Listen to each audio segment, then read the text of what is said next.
Ayan. So napakalinaw na suspicious siya. So anong implication nito? Ang ginawa nila, kinuha nila yung original. Ang original ay yung kay BBM. Ngayon, sa kanila ginawa ng AI yung kay BBM para palitan nila yung mukha into Rudy Duterte, Baste at saka Sara. So ito po yung deepfake. Labanan to ng totoong deepfake o hindi. Hindi kasi nila maamin, matanggap na si BBM talaga yan. O yan o, suspicious o. O ano na, talo na naman kayo. Kita nyo ako, hindi ako nagtitake ng substance, I will ano yan, at ako ay mag-volunteer na para lang mawala ang duda ng mga tao. I will subject myself to a random regular hair follicle test. In public. Oh, in public, 'di ba lahat independent at pwedeng second merong government, merong non-government, merong randomly chosen or whatever. Kasi this is already doubt in nasa tao. Sinabi ko nga ang campaign confidently na the BBM ay bangag at nagkukuk at naggaganyan. Confident sila. Tama.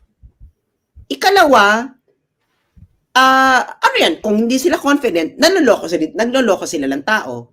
Ayaw mo magpa-hair follicle test. And you know, if this is something that is bothering the nation at paulit-ulit kang tinatawag ng bangag, why don't you subject yourself to a drug test, a hair follicle drug test? That would attest to your medical situation. Ganun kasimple. It's not a crime, ha? Taking drugs per se is not a crime. But ang pwede tayong pagkasunduan ngayon muna is it is a medical condition. It is medical condition, substance sa medical. Drug. Ang ano niya, because I live here and I'm a student. And sabi ko nga sa'yo, meron kaming letter of commitment. Hindi ka na pwede mag-drugs, hindi ka pa na pwede maging friend sa drug addict.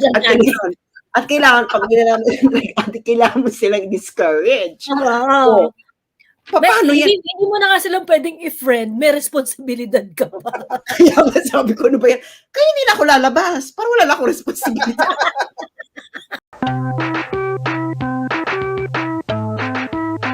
Ito ng mga deepfake, kasi naglabas na naman ang mga bangag na yung kay BBM daw ay deepfake daw. So, sige, identify natin kasi may naglabas sila ng deepfake na sila Baste, VP Sara, saka si PRRD. So, ito, tingnan natin. Meron tayong pang-detect dyan.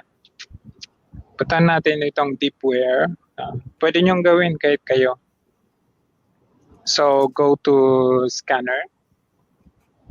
Ayan, pagka punta ng scanner, kailangan natin i-upload. Mag-upload tayo ng video. Ayan, dyan dyan.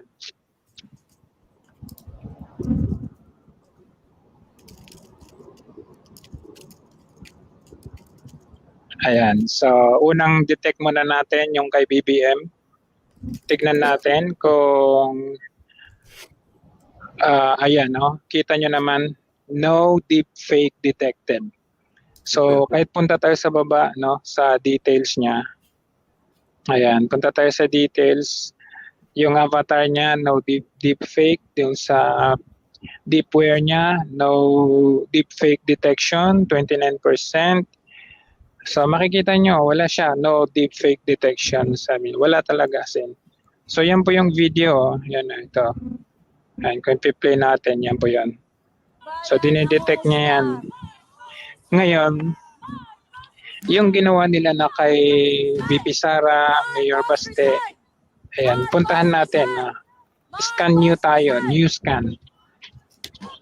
So pagka new scan, i-upload ulit yung video.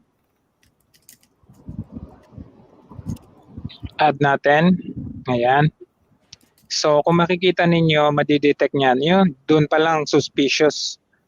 Suspicious. Yan, suspicious Ayan.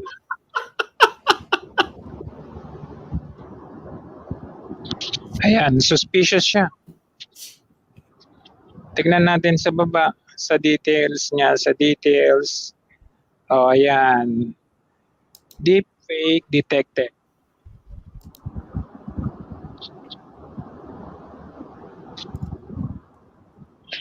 Malinaw. Suspicious. So, ano yung ano niyan? Ano yung ayan oh. Ayan. So napakalinaw na suspicious siya. So anong implication nito? Ang ginawa nila, kinuha nila yung original. Ang original ay yung kay BBM. Ngayon, sa kanila ginawa ng AI yung kay BBM para palitan nila yung mukha into Rudy Duterte, Baste at saka Sara. So ito po yung deepfake. Labanan to ng totoong deepfake o hindi. Hindi kasi nila matanggap na si BBM talaga yan. O yan o, suspicious o. O ano na, talo na naman kayo. Sorry, where are you from? I'm from the Philippines. Where are you from? Oh, nice. Oh, diba? I'm from Egypt, but I live in Denmark. Ay, wait. Oh, that's interesting. Ayan. Ulitin natin uli ang ginawa. Kasi si Secretary Abalos, nag-challenge siya. By using available online, makikita natin na ito ay deepfake. So, may nag-take ng challenge. Ginamit ang anong software yan online? Deepware. Deepware. So, tingnan natin kung ano ang status ng deepware. Ko lang yun sa writing. So, labanan ito ng mga deepfake, ano. Kasi naglabas na naman ang mga bangag na yung kay BBM daw ay deepfake daw. So, sige. Identify natin kasi may naglabas sila ng deepfake na sila Baste, VP Sara, saka si PRRD. So, ito, tingnan natin. Meron tayong pang-detect dyan. Puntahan natin itong deepware. Pwede nyong gawin kahit kayo. So, go to scanner. Ayan, pagka punta ng scanner, kailangan natin i-upload. Mag-upload tayo ng video. Ayan, dyan dyan.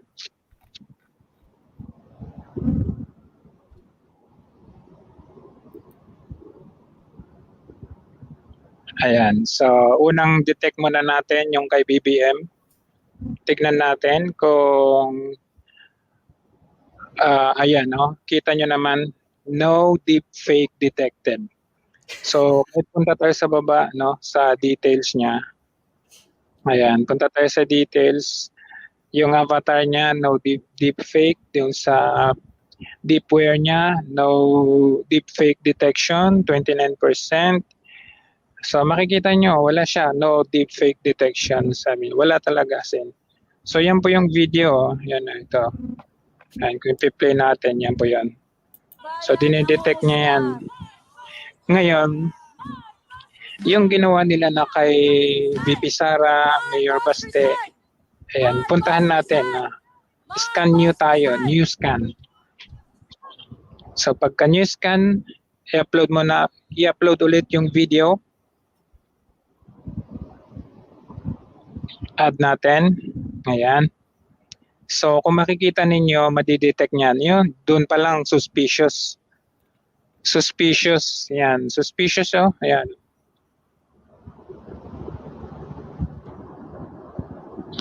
Ayan, suspicious siya. Tignan natin sa baba, sa details niya, sa details. Oh, ayan. Deepfake detected.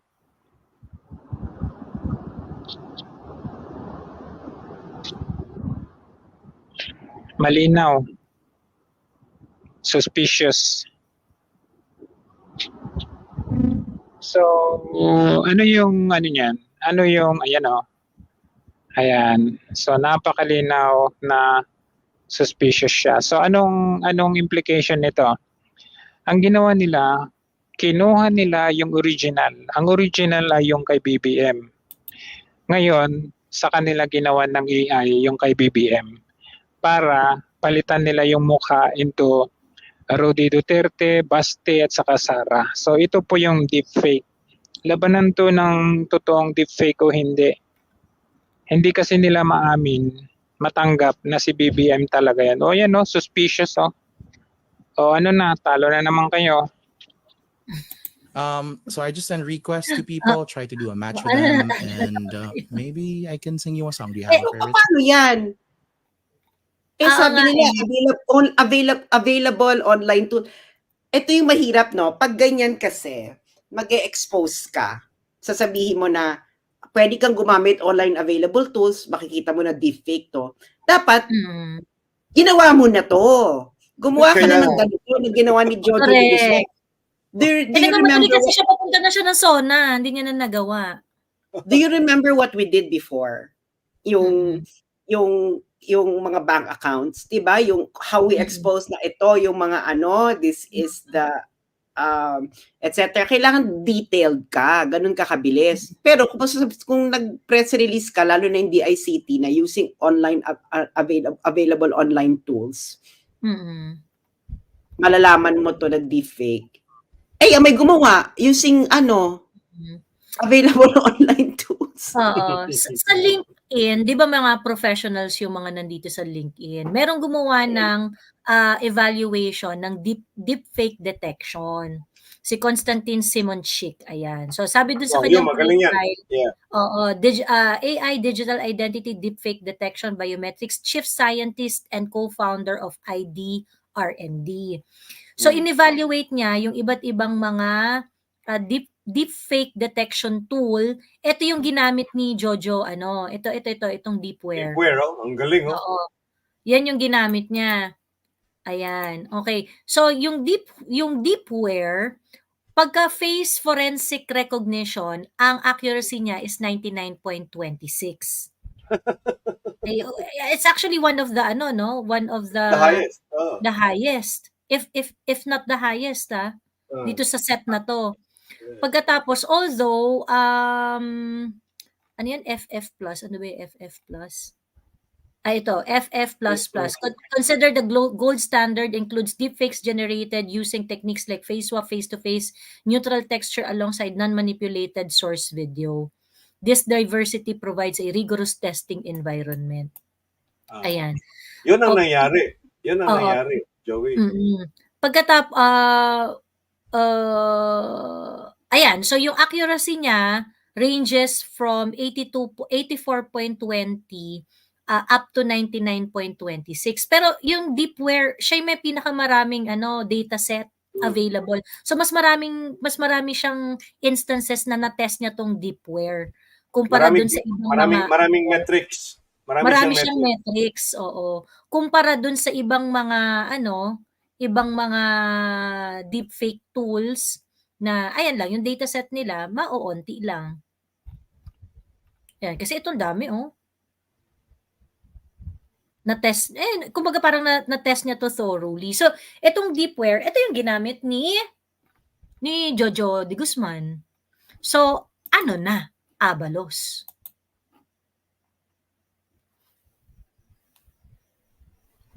Diba? Paano yun? Ang problem kasi, itong si Abalos, nung nilabas kasi yung video, yung video is very, very short actually. It is very, very short. Tapos si Maharlika naman, ang sinasabi lang niya nung nilabas na yung video, ito yung video, kayo na ang humusga, hindi, ang tawag dito, wala namang kumbaga parang tingnan ninyo, tingin, kumbaga parang hindi naman niya in-insinuate na yung kumbaga parang ni-leave talaga yung judgment dun sa mga tao. Ngayon, nung lumabas yung video, actually, yung mga sa mga feedback nga na nakalap ko, yung mga nasa side pa nga natin na naniniwalang ngagva itong si Bongbong. Sila pa nga yung nagbibigay ng doubt as to the si BBM ba yan? Parang hindi si BBM yan. Kasi bakit ganyan yung haircut? Tsaka bakit parang ang taba ng face niya, ganyan-ganyan. Tama. Tama. Yung ano pa nga yung mga taong naniniwala na bangag si BBM, sila rin yung nagbibigay ng nagbibigay ng possibility na baka hindi yan totoo. But what these idiots in the government did, kasi alam niyo sa hindi mo pera yan, meron dong debate na bonggang-bongga. In fact, yung iba nag-a-argue pa na hindi naman siya nag-snort Parang hindi naman yun conclusive na yun ang sinasabi ng iba doon na parang hindi naman yun conclusive na parang siya yung kumbaga parang kasi parang inamoy lang naman daw, ganyan. Pagkatapos white powdery substance, ganyan. May mga nag-a-argue na ganun sa sa side natin, 'di ba? Pero anong ginawa nito ni Gibo Teodoro, ni Sandro Marcos, ni Larry Gadon, at saka nito ni Benhur Abalos? Ang sinabi nila, fake yung video. Pero hindi nila kinwestiyon whether or not nag-a-addict yung tao doon sa video o hindi. kasi yung mga sabi ko nga yung debate doon sa Hindi Mo Pera Yan group, they are even questioning, is it even pag-a-addict? 'Di ba?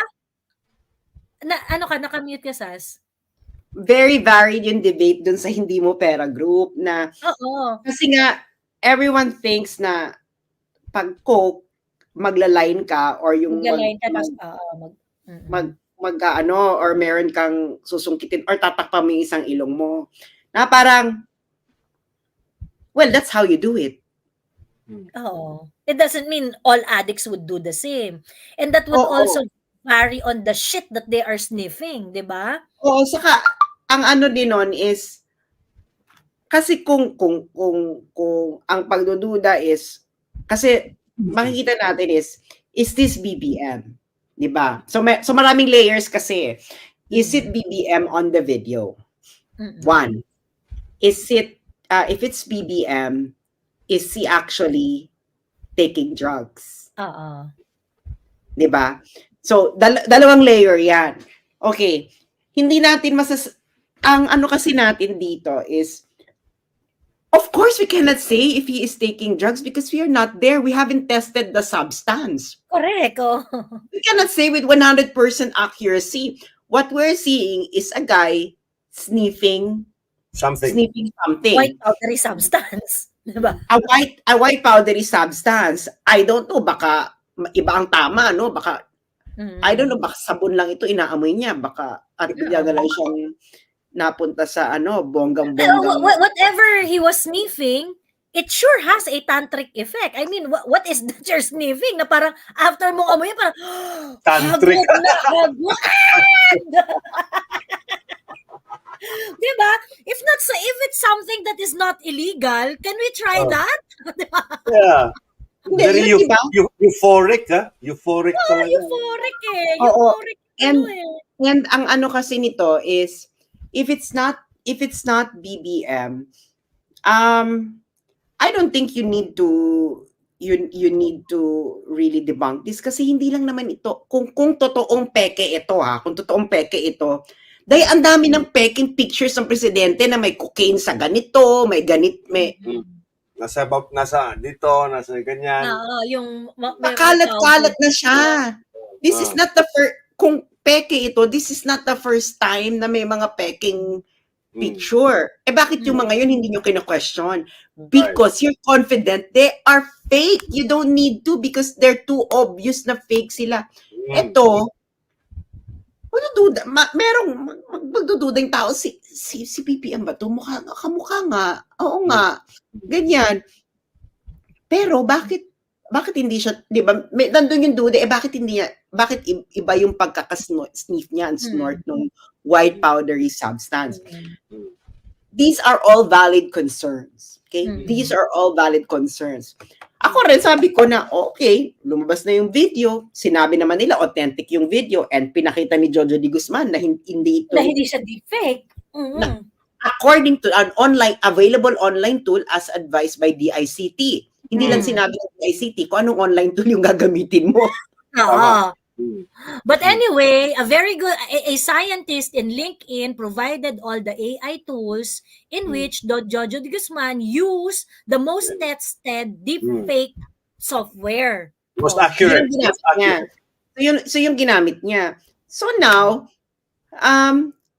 simple lang ang solusyon dito, yung magpa-hair follicle test ka. 2 years na sinasabi. 2 years na sinasabi sa'yo yan. Bakit ayaw mong gawin? May mawawala ba sa'yo? Walang mawawala sa'yo. Actually, magiging example ka sa maraming tao. Na, okay, kita nyo ako, hindi ako nagtitake ng substance, I will, ano yan, at ako ay mag-volunteer na para lang mawala ang duda ng mga tao, I will subject myself to a random regular hair follicle test. In public. Oh, in public, 'di ba lahat independent at pwedeng second merong government, merong non-government, merong randomly chosen or whatever. Oh. Kasi this is already doubt in nasa tao. Sinabi ko nga ang campaign confidently na the BBM ay bangag at nagkukuk at naggaganyan. Confident sila. Tama. Ikalawa, ano yan, kung hindi sila confident, nagloloko sila ng tao. So, problema na nila yon, hindi ba? So, ngayon, nasaan sila? Tahimik sila ngayon, di ba? Kasi hindi nila alam kung i-deny nila to, hindi nila i-deny or whatever. Second, ang second na issue is, bakit nga ayaw mo na magpa-hair follicle test? Ano mo mawawala sa'yo? That's the problem. If there's anything, there's so much to gain with that hair follicle test. If Yeah, exactly. Yes. Alam mo ba dito sa China, I can be subjected to a drug test anytime by the police. At matindi ang kaparusahan, deportation, girl. Ay, talaga. At it doesn't matter if you took the Kemerut in China. Or somewhere else. Yung mga anti-drug policies nila. Or somewhere else. Yes. At di ba nga, pinakita ko yung school rules namin, no? Nakalagay doon, bawal isa sa mga pledge, bawal kang makipagkaibigan sa drug addict. Pakulo, ganun katindi. Tangina na, bakit diba? Parang, paano ko po siya mahihila away from being addictus benedictus if I'm not going to befriend the person. So sa kanila talaga, condemnation talaga. Pag addict ka, condemn ka talaga, no? Girl, sabi ko, napakatindi naman ito. Hindi lang pwedeng hindi lang na wag kang magdodroga. Kailangan pati ito hindi ko nabibiro, ito yung contract letter of commitment. Pinipirmahan namin to every year.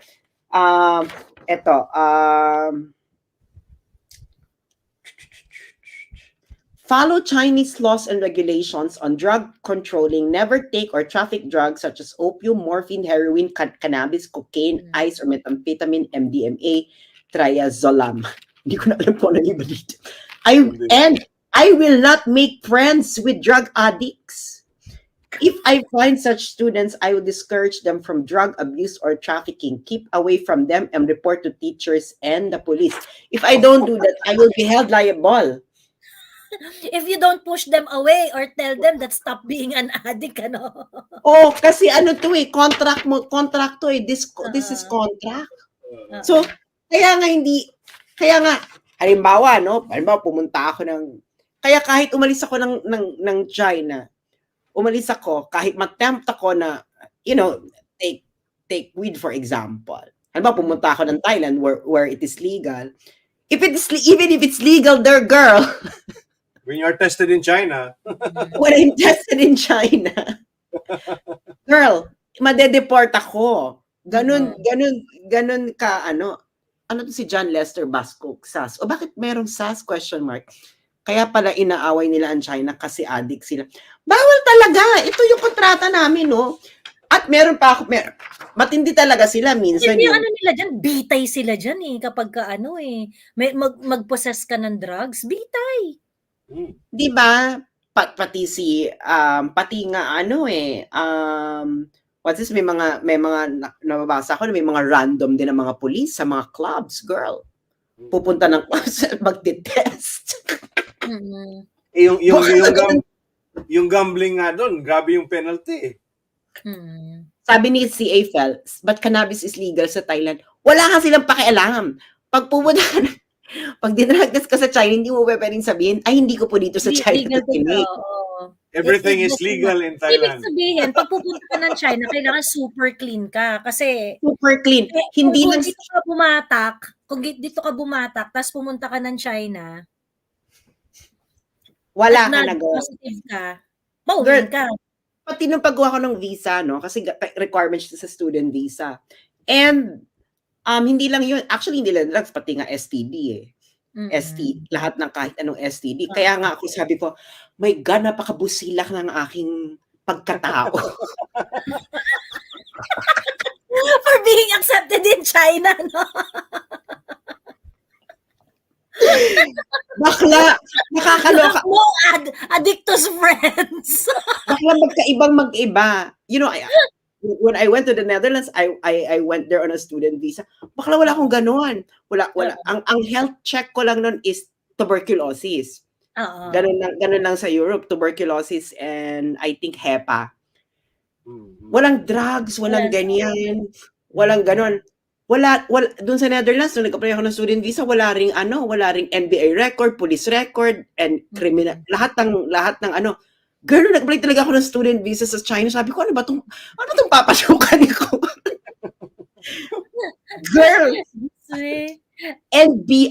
NBA clearance, police clearance, lahat ng clearance, bakla. So, sabi ko, napakabusila ko. Napakabusila kong tao at nakapasa ako. Diyos me. Well, let's go back to the video, Kuyang, no? Tsaka, sabi ni Henry C, hirap pala makapasok sa mainland China. No, this is when you are gonna live here. Right. When you're foreigner, if you're gonna live and work. Pag tourist, wala.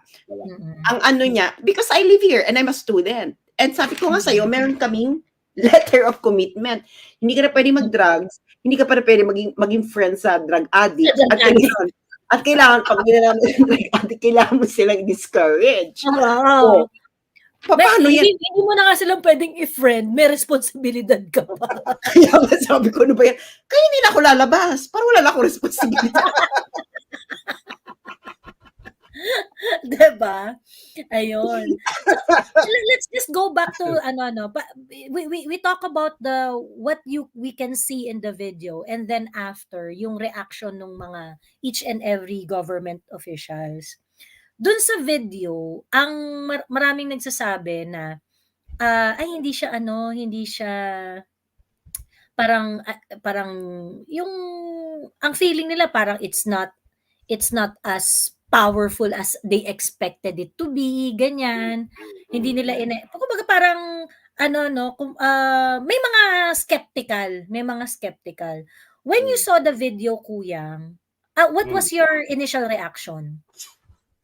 Well, actually, I was convinced the moment I saw it. No, number one, taking into context that it was shot about 12 years ago, sometime around 2012, 2013 ata yun, no?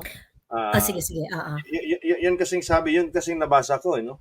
And if you compare, so ibig sabihin nun, BBM was 11, 12 years younger then, right? So it is only practical na ganun din yung assumption natin sa kanyang itsura, right? Okay. So and then you have to contextualize it again with yung kaso nga ni Agent Morales, 'di ba? Na somewhere on the same year, final nga niya yung request for a surveillance. Okay? And then you factor in the location where the video was shot. it looks like it's located in a small apartment type, no, maybe a studio or a condo. Sandali lang, EB. Yes. Marami ditong kakapasok pa lang.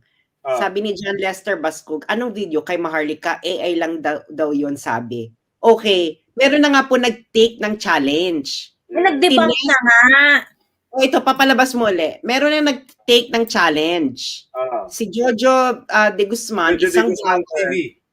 Nag-take siya ng challenge, ginamit niya ang deepware software. Deepware software para malaman kung ito ay deepfake. Okay? O, eto ilalagay ko na lang sa link ha. Tapos panoorin mo na lang to, boom, boom. Yeah. Panoorin, i-play mo ulit para maanuhan ito, mahimasmasan. Sige. Yun.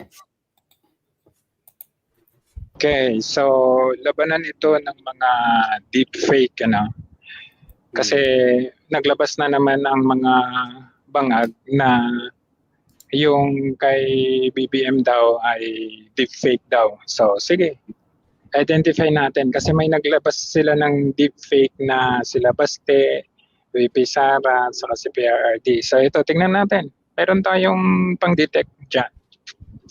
Puntahan natin itong deepware. Pwede nyong gawin kahit kayo.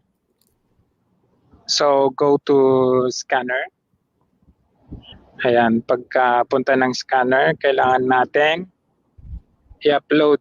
Mag-upload tayo ng video. Ayan, dyan dyan.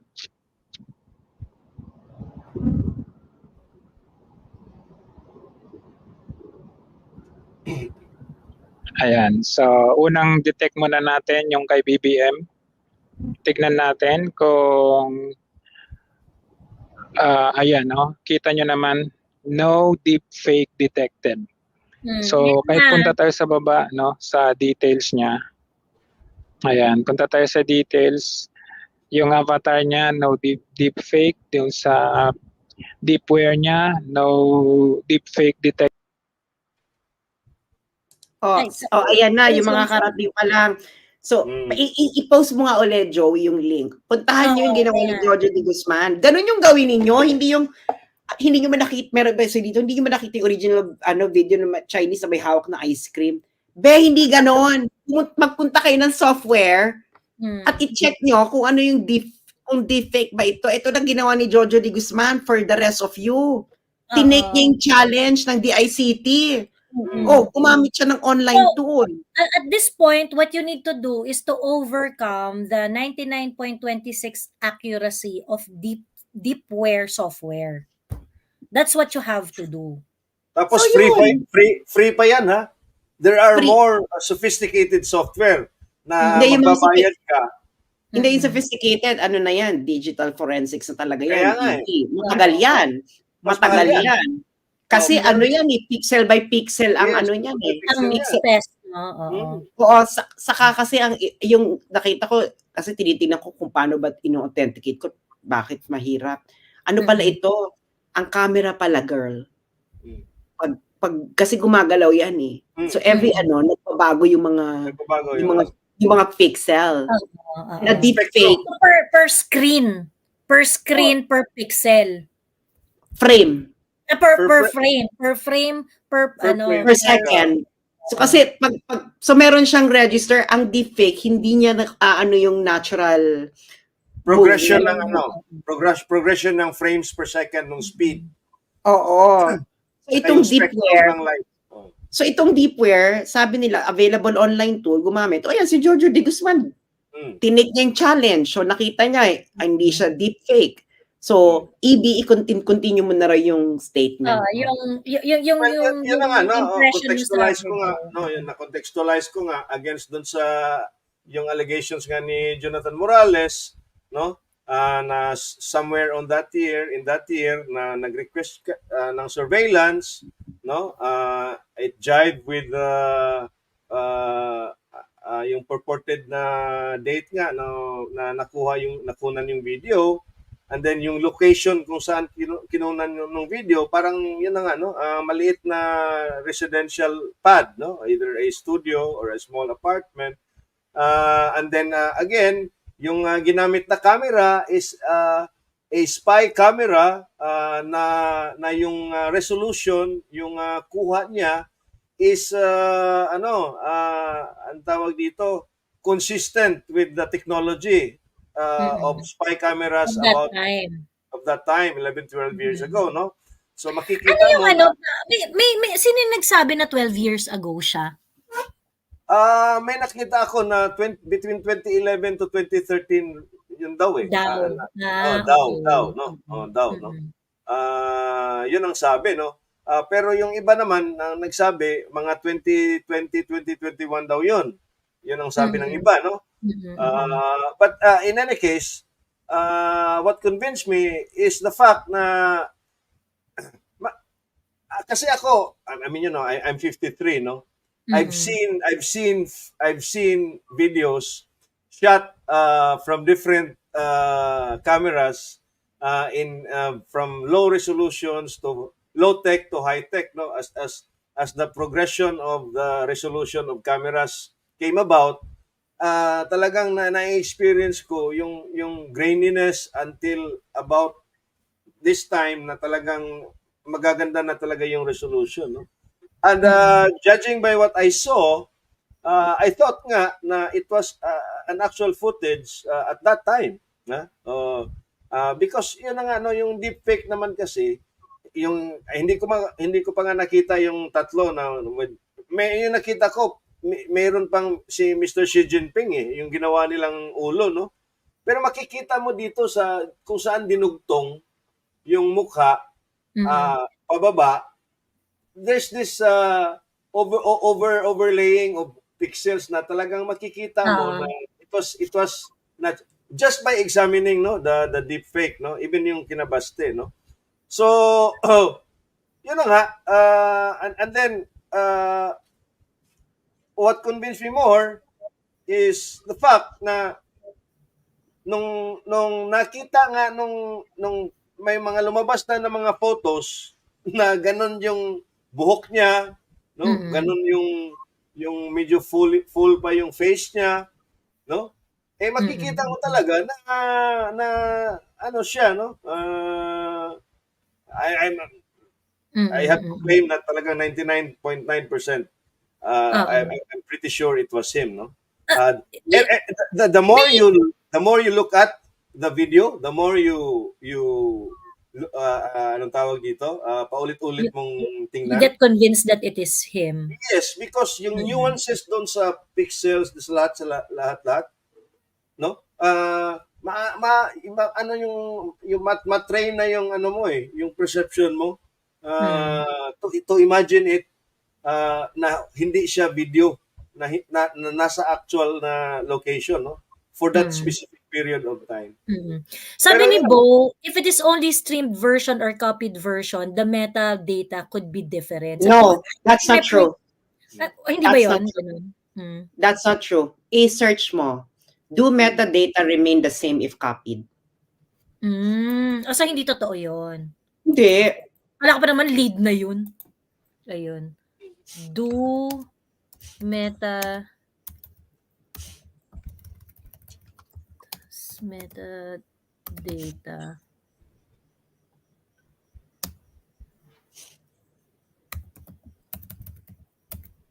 change when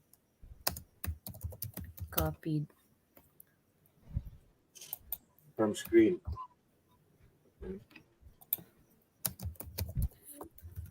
May IPC may mga it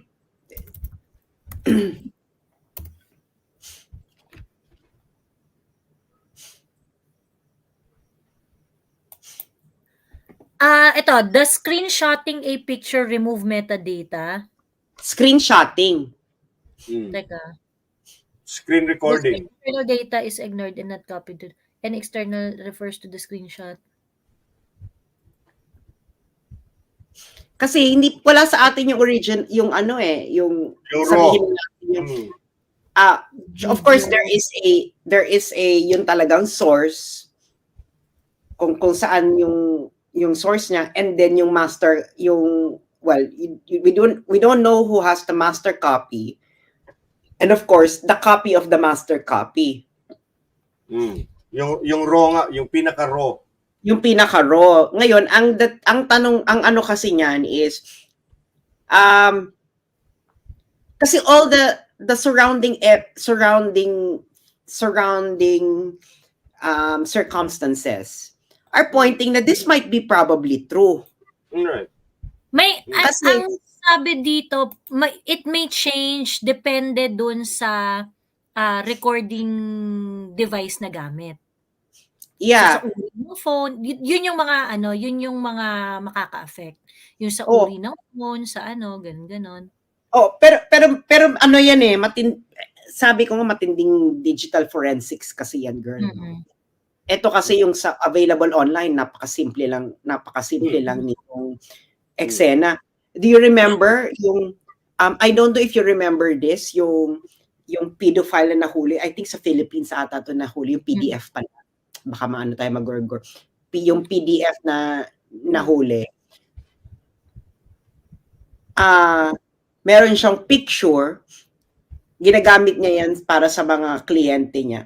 Pero ang ginawa niya dun sa picture is talagang, alam mo yun, talagang may swirl, ganyan, inano. And then it was actually reconstructed. Kaya siya nahuli. Ganong katindi. So, again, the circumstances are there. So, meron kang people saying na, yeah, he is a user. So you have former Senator Nikki Cositeng interviewed by ABS-CBN. So yung mga kakamping, you circulated that interview of Karen Abel. I can clearly remember that you circulated it. And then you have PRRD saying na not just once, una, just alluded. And then second, pinangalanan niya na talaga. Bangag ngayon, di ba? Oo, pinangalanan niya na talaga.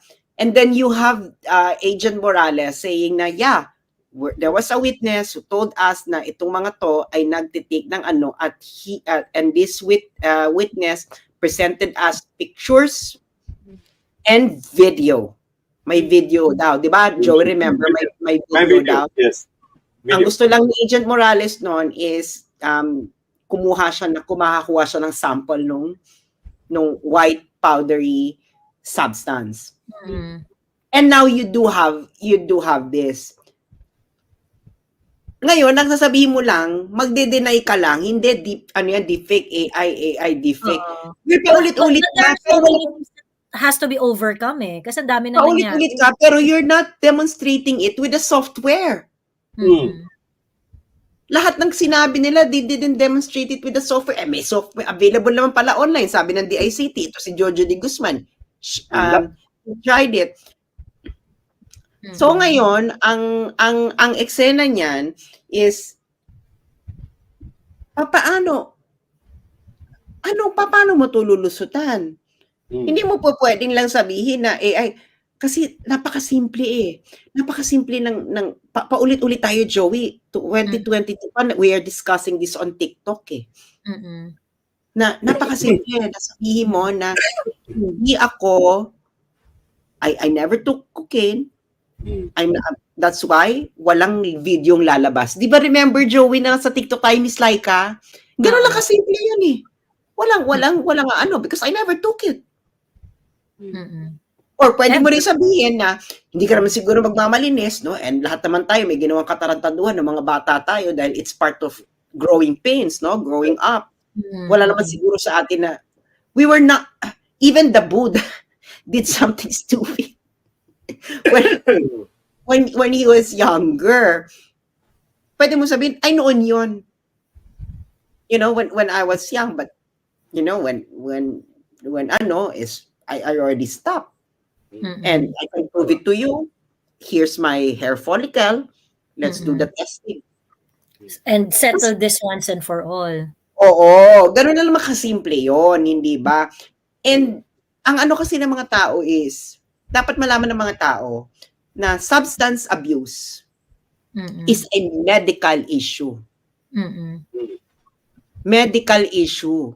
So anong ibig sabi niya, anong ibig sabihin ng medical issue? Ibig sabihin, at hindi lang ito basta-bastang medical issue. It affects your cognitive abilities to the detriment of the interest of those who you care for. Right? People Kita mo around you. Kita mo to si Biden. Di ba si Biden merong chismis na may dementia, may ganyan. Mention na, oo. Did they present proof? Otherwise. Did they present proof? Pwedeng boba lang siya.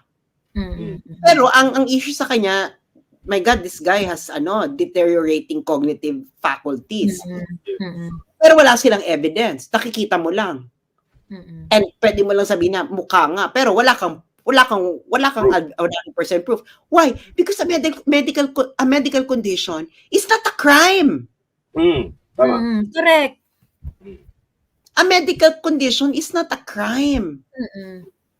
But they are because it is a condition to holding a power.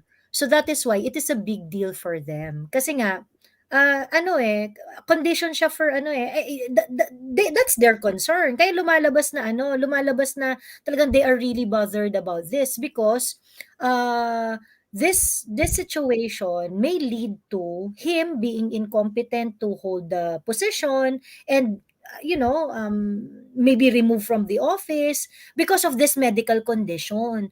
Our constitution provided for it na kapag meron kang impairment and you cannot lead, 'di ba? Diba, ayan, kita mo si Barack Obama. Barack Obama admitted using weed. Yeah, exactly. Bill Clinton. He did. Si Bato. Sa interview niya kay Boy Abunda, hanapin niyo yung interview niyo kay Boy Abunda. Tinanong siya ni Boy Abunda point blank, have you ever used drugs?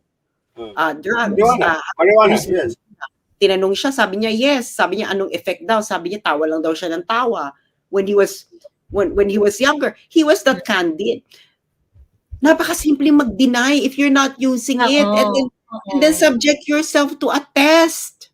Correct. And if it is something that is done in the past, it is something that is done when we were younger, it's easier to understand. It's easier to 2 years ka ng tama si PRRD, tinatawanan mo lang, ginaganyan mo lang. That is not the actuation of someone who is taking this accusation seriously. Yes. Kasi, halimbawa ako saan ako dito sa, may mag-akusa sa akin, mag-report halimbawa sa Chinese Foreign Ministry. Ay nako, meron diyang estudyante, si Sasot, nag-dojo gay. Pwede ko bang tawanan? I will not dignify that. Like, okay, test me. Correct. Test me. I'm confident. The best way not to dignify the accusation is to undergo a drug test, hair follicle drug test. That's how you're not going to dignify. Diba? Kasi the more that they dismissing it, actually, you dignify it. You actually make the allegation have more meat. Diba? Ako ba, very confident ako eh. Alam kong ako, busila ka nga. Pagkatao dahil nga. Busila kang pechay. Busila ka ko ngayon dito dahil hindi ka pwedeng dahil nga meron kami kontrata. Dito sa school, bawal ka na mag-take ng drugs, bawal ka pa makipagkaibigan sa adik.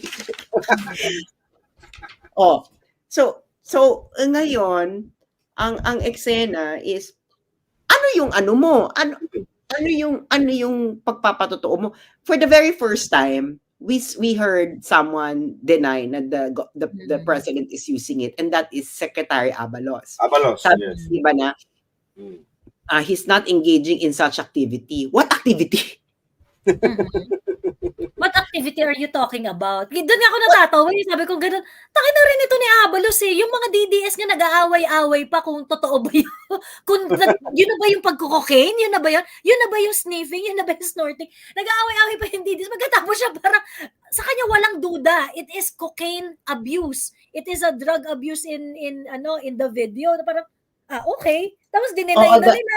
Nagsalita-salita na sila. It's malicious. It's ganyan-ganyan. Eme, parang, hold your horses. Kami nga ditong mga DDS nag-aaway-away pa if that is indeed snorting or not eh. Oo. Pero dahil lang sa tenga. Ganyan siya ka-expert. Sa tenga lang. Hindi ka kasi pwede mag-compare ng screenshot ng moving video and still shot. Yes. Ito naman, napakasimple niyan. Mahirap yan. Kasi kahit ikaw, kita mo, i-video mo yung sarili mo na gumagalaw-galaw ka, tapos i-screenshot mo, i-try mo i-screenshot yon and then compare your still shot. Magkaiba siya. Ako nga hindi nga ako nakikilala ng mga readers ko in public eh. Na parang, ay, sipas pa yan? Because iba yung nakikita, iba yung register ko sa camera. Iba din yung, sabi nila, mas fresh daw. Mas makipot daw ako. Mas makipot daw ako in person. Siya sa personal. Hi, Sir Jude Bacalso. Hi, Sir. Mr. Jude Bacalso. Hi, Sir. Mas makipot daw ako sa personal, hindi ba? Ganyan. So, magalaw-law ang tenga as we grow older. Ayan nga, maglalaw-law naman talaga, kaya nga lumalaki naman talaga. Identifier ba ang tenga? Is it a unique identifier? It is not because it changes over time. It changes over time. Oo, Pero yun na nga. Pero identifier siya pag in the flesh. Pag in the flesh, pero pag yung talagang specimen siya, ganyan. Oo. Tapos magkaibang time period yung comparison na yun. Yeah. Oo. Dapat apples di ba, kuya? Dapat parehong edad. Oo. You identify first the time. The time na, kunwari, kinonfirm na ni hindi, 2012 tong video na to. Then you get a picture of BBM. 2012. Then you compare. Na-screenshot din sa isang sa isang video. Na-screenshot din. Hindi yung still photo. Yes. Ang, PR rin po, fingerprint ang tenga. Actually, no. Your fingerprint remains the same even from as a fetus until you die. It doesn't change. It doesn't change. It doesn't change. Pero yung, actually, may mga may mga material akong binasa dyan kung bakit nagbabago yung earlobe. It may appear larger as you grow older. Kasi nga, yung cartilage, yung mga connecting tissues dun sa cartilage ng nagbabago talaga as time goes by dahil maaaring nagka-injury ka or for example, natulog ka ng isang taon sa isang side lang, ganyan. So magbabago talaga siya. Hindi siya identifier, hindi siya unique identifier. 'Di ba? Ang mga unique identifier, 'di ba, yung fingerprint, ganyan. And then they are saying meron rin yung iris scan. Dental. Diba? Dental. Yan. Hindi yan basta-basta nagbabago. Yan yung mga unique identifier. But this one, because meron mga connecting tissues dyan, yung mga connecting tissues may change over time. Pag kunwari nga natulog ka, sa totoo lang, pag natulog ka nga ng yung lagi ka natutulog sa isang side and then in my case, ako nagkaroon ako ng cauliflower ear Nagkaroon ako ng cauliflower ear. So definitely, my ear is not the same as when I was in high school. Actually, identifier ang tenga ng age. And yes, kasi you cannot change. Kaya nga, if you look at someone na nagpa-plastic surgery to look young, look at their ears. Lalo na yung earlobes. Titingnan mo yung ears nila. Kaya ako, dito. Sabi nila, bakit ang fresh mo pa rin ng tenga mo? Kasi nga, naluloko sila. Matanda ka na talaga. Bakit Kasi sabi nila talaga sa akin, you cannot deny your age through your ears and hands. But it's not an identifier of identity. No, siya, pwede mo sabihin, pwede mong, ako, sabi ka nga, ang sinasabi ko nga, di ba, we are not yet 100% sure na this is him, and kung ito nga siya, he's taking drugs. What we're saying is that there's a video that got released, and there is a guy who's probably him. And sniffing something. We don't know what he's sniffing, hindi ba? But the thing is, this is the purported video. Okay, this is the purported controversial video, and ang bottom line dito is all the circumstances around before the release of this video is pointing towards na, well, Siya yun. most probably the president is taking drugs. Kasi ang tagal-tagal ka nang challenge, ayaw mo. Ayaw mo magpa-hair follicle test. And you know, if this is something that is bothering the nation at paulit-ulit kang tinatawag ng bangag, why don't you subject yourself to a drug test, a hair follicle drug test? That would attest to your medical situation. Ganun kasimple. It's not a crime, ha? Taking drugs per se is not a crime. But ang pwede tayong pagkasunduan ngayon muna is it is a medical Condition. condition. It is medical condition, substance of medical.